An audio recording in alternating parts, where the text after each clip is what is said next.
நல்ல ஞாபகம் இருக்கட்டும், இது ஏன் சமஸ்தானம்.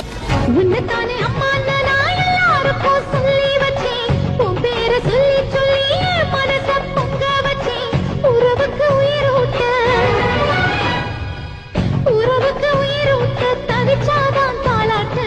வாத்தாயி எட்டு வச்சு வாத்தாயி பொட்டு வச்ச மகமாயி